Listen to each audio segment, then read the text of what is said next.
Hola, bienvenidos de vuelta a Guiala Clínico.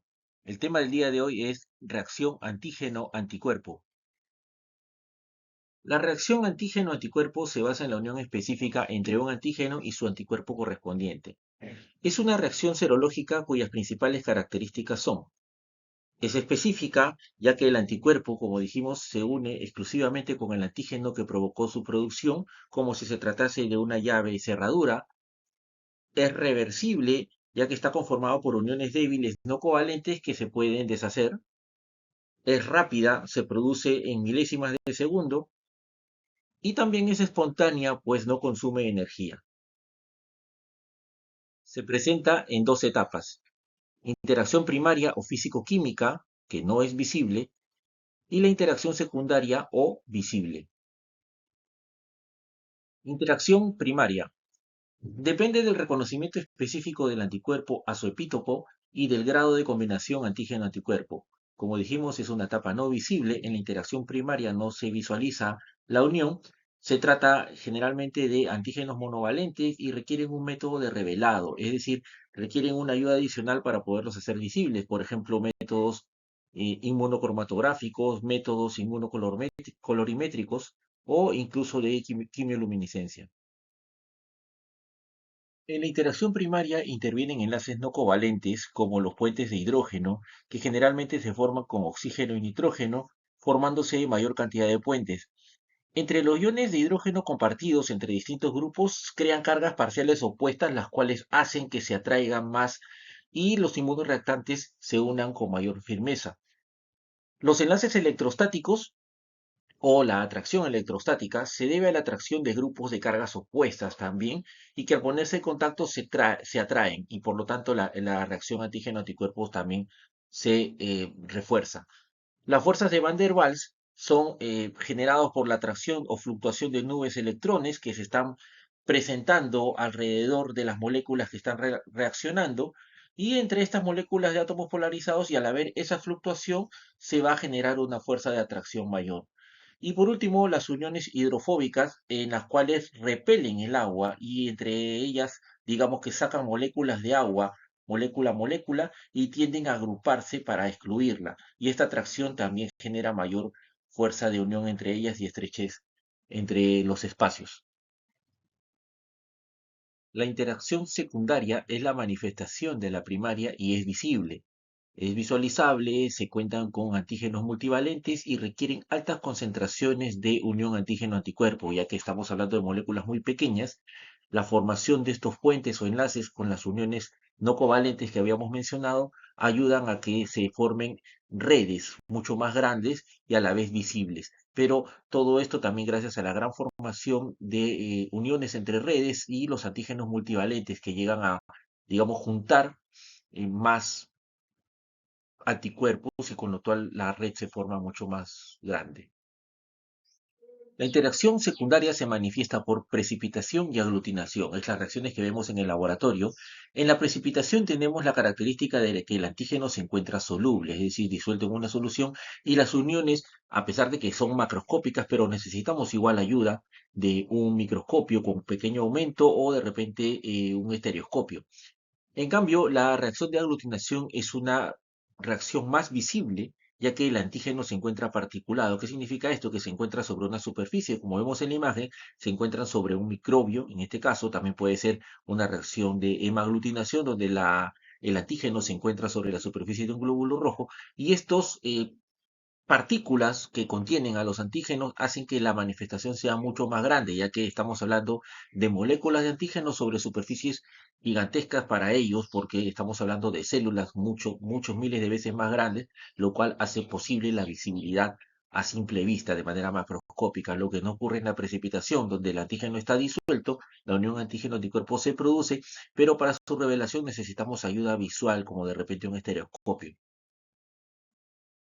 Existe una relación entre el antígeno y el anticuerpo en una zona de equivalencia, la zona que llamamos ideal, ya que se encuentran distribuidos de manera equitativa, y el anticuerpo va capturando dos antígenos y así sucesivamente se va a dar un producto ramificado que va aumentando de manera progresiva, y este aumento de volumen se va a permitir que observemos de manera visible o a simple vista esta formación se va formando una cadena tridimensional que así sucesivamente va formando una red antígeno-anticuerpo y nos va a ver una precipitación o una aglutinación a simple vista.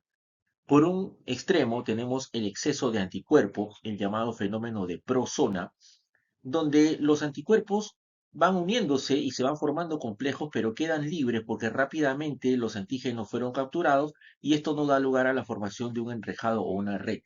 En el otro extremo tenemos el exceso de antígenos, el llamado fenómeno de postzona, donde cada antígeno, al ser separado, se va a unir a un punto de los anticuerpos y por lo tanto no se va a formar un entramado celular y esto nos va a dar una unión mucho más débil y jamás vamos a lograr verla.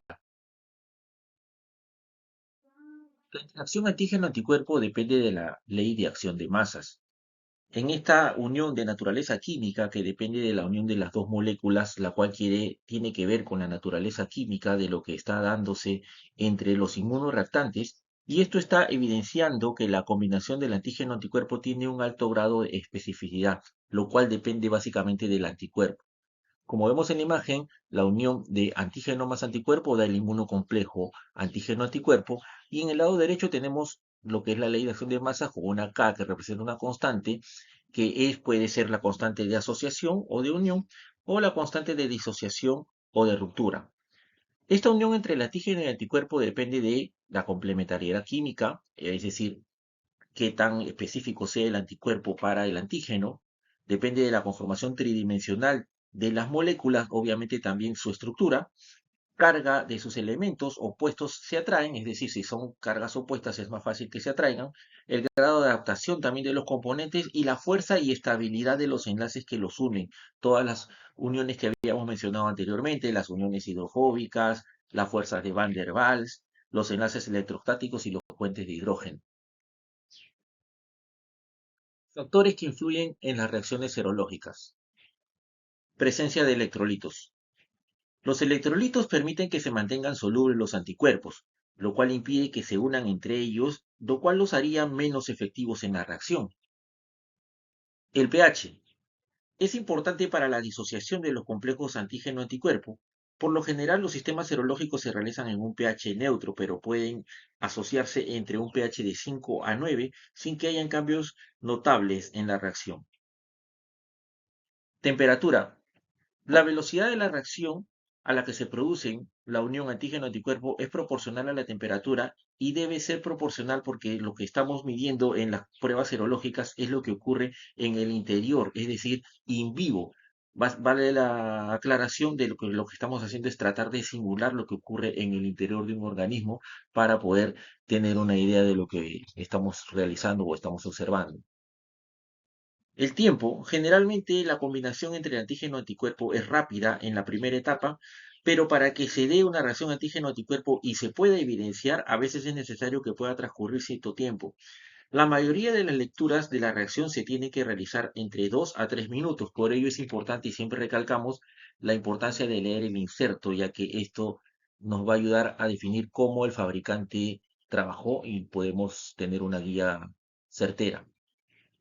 El volumen o concentración es importante de trabajar con cantidades relativas de cada reactante, ya que como vimos en las diapositivas anteriores, el exceso de antígeno o anticuerpo nos puede dar el llamado fenómeno de zona, ¿verdad? Prozona con exceso de anticuerpos o postzona con exceso de antígenos, y esto no nos va a dar un equilibrio y por lo tanto una mala reacción. La centrifugación. En algunas pruebas hay necesidad de hacer visible los resultados, es necesario que se centrifugue tanto el antígeno como el anticuerpo combinados para que se dé la reacción, ya que la centrifugación acelera la reacción y permite la consolidación de la unión antígeno-anticuerpo, es decir, que se unen más rápido. Por último, la agitación.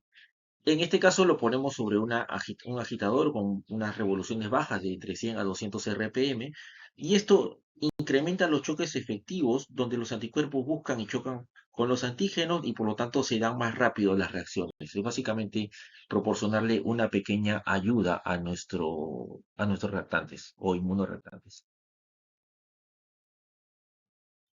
Muchísimas gracias. Esto es todo por esta ocasión.